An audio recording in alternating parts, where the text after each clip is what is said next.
আমার মতো আপনাদেরও এরকম ধরনের এমপ্লিফায়ার সার্কিট থাকতে পারে বা এর থেকে ভালো অডিও এমপ্লিফায়ার থাকতে পারে। বাজারে এরকম অনেক এমপ্লিফায়ার পাওয়া যায় যেগুলোতে বিল্ট ইন ব্লুটুথ থাকে না, এজন্য আমরা ওয়্যারলেসভাবে অডিও ইনপুট দিতে পারি না, পরে আফসোস করতে হয়। আমরা আজকের ভিডিওতে জানবো যে কোনো এমপ্লিফায়ারকে কী করে ব্লুটুথে কনভার্ট করতে হয়, যার দ্বারা আমরা ওয়্যারলেসভাবে অডিও ইনপুট দিতে পারি। আমার হাতে থাকা এমপ্লিফায়ারটি আজকে ব্লুটুথে কনভার্ট করব। এজন্য লাগবে একটি ব্লুটুথ মডিউল।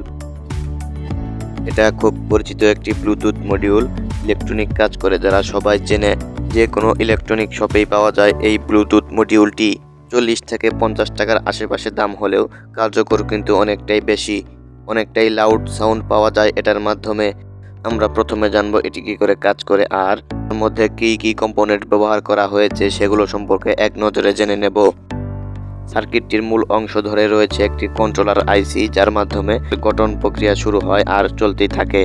এরপরে রয়েছে একটি অ্যান্টেনা, যার দ্বারা ব্লুটুথ সিগন্যাল রিসিভ করে। মোবাইল অথবা ল্যাপটপ বা কম্পিউটার থেকে ব্লুটুথ সিগন্যাল রিসিভ করে সেগুলো এমপ্লিফায়ারে প্রেরণ করে, যার দ্বারা লাউড সাউন্ড পাওয়া যায়। এখানে 3টি টার্মিনাল রয়েছে যেগুলো অডিও ইনপুট করার জন্য। এখান থেকে এমপ্লিফায়ারে অডিও ইনপুট দিতে হয়। এরপরে রয়েছে পাওয়ার ইনপুট দেওয়ার টার্মিনাল। এখানে সর্বোচ্চ 5 ভোল্ট পর্যন্ত ইনপুট দেওয়া যায়। এর বেশি ভোল্টেজ দিলে সার্কিট বার্ন হয়ে যেতে পারে। এই ছিল এর বিষয়ে বেসিক তথ্য। এবার দেখব এটাকে কিভাবে সেট আপ করতে হয়। এমপ্লিফায়ার এবং ব্লুটুথ মডিউল একসাথে রেখে টার্মিনালগুলো মিলিয়ে নিতে হবে কোনটা কোন জায়গায় বসবে। এমপ্লিফায়ার এবং ব্লুটুথ মডিউলের টার্মিনাল দুটোই একই হয়, শুধুমাত্র মিলিয়ে নিতে হয় কোনটা কোন জায়গায় বসে। এখন আমরা এমপ্লিফায়ারের অডিও ইনপুটের জায়গায় কিছু তার সোল্ডার করব অডিও ইনপুট দেওয়ার জন্য।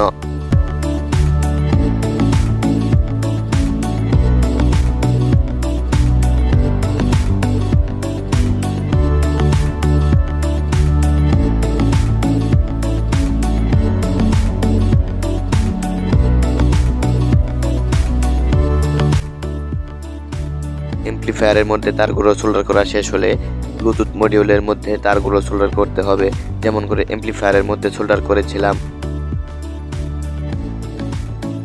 এগুলো সোল্ডার করা শেষ হলে দেখতে হলো এরকম। আপনাদেরও এরকম করে সোল্ডার করতে হবে। এখন একটি ট্রানজিস্টর লাগবে যেটা 12 ভোল্ট থেকে 5 ভোল্টে নামিয়ে আনতে পারে। আমাদের এমপ্লিফায়ারটি 12 ভোল্ট থেকে 24 ভোল্টে চলে আর ব্লুটুথ মডিউল চলে 5 ভোল্টে। সেই কারণে এই ট্রানজিস্টর লাগবে যেটা 12 ভোল্ট থেকে 5 ভোল্টে নামিয়ে আনবে। এটা ডিআইওয়াই ইউপিএস তৈরিতে ব্যবহার হয় বা অন্য কোনো ডিভাইস তৈরিতে 5 ভোল্টের প্রয়োজন হলে এটা ব্যবহার করা যেতে পারে। ট্রানজিস্টরের প্রথম পিন হচ্ছে পজিটিভ ইনপুট আর দ্বিতীয়টি হচ্ছে ইনপুট এবং আউটপুট দুটোই কাজ করে। আর 3 নাম্বার পিনে পজিটিভ আউটপুট। এই একটি মাত্র ট্রানজিস্টর দিয়ে 12 ভোল্ট থেকে 5 ভোল্টে নামিয়ে আনা সম্ভব। আমরা এতক্ষণ যেভাবে দেখলাম সেভাবেই লাগিয়ে নিতে হবে ডায়াগ্রাম অনুযায়ী। ভুল করা যাবে না, ভুল হলে ট্রানজিস্টর বার্ন হয়ে যাবে। এবার এটাকে সোল্ডার করতে হবে, সোল্ডার করে নেব।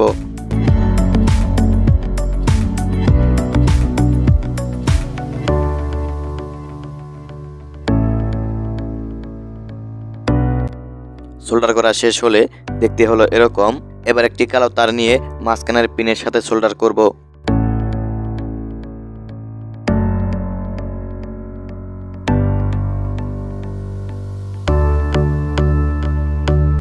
এবার একটি লাল তার নিয়ে সোল্ডার করব ট্রানজিস্টরের 1 নাম্বার পিনে। 1 নাম্বার পিনে সোল্ডার করা শেষ। এবার সোল্ডার করব এমপ্লিফায়ারের পাওয়ার টার্মিনালে। অবশ্যই পোলারিটি মেনটেন করতে হবে, না হলে নষ্ট হয়ে যেতে পারে।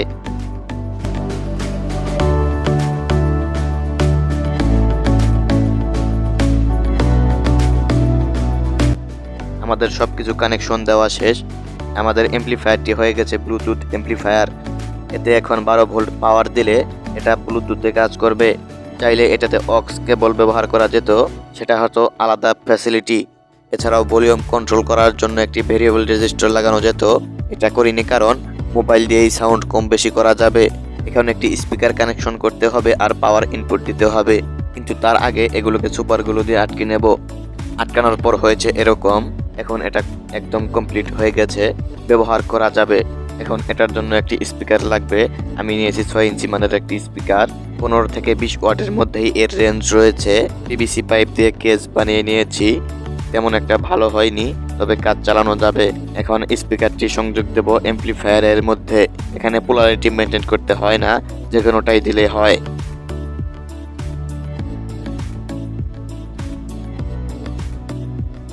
অ্যাম্প্লিফায়ারে পাওয়ার দেব একটি 12 ভোল্ট চার্জারের মাধ্যমে।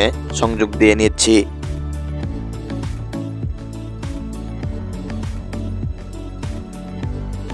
সংযোগ দেওয়ার পর প্লাগ ইন করলে দেখুন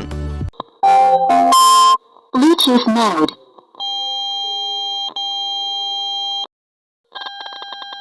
Connected.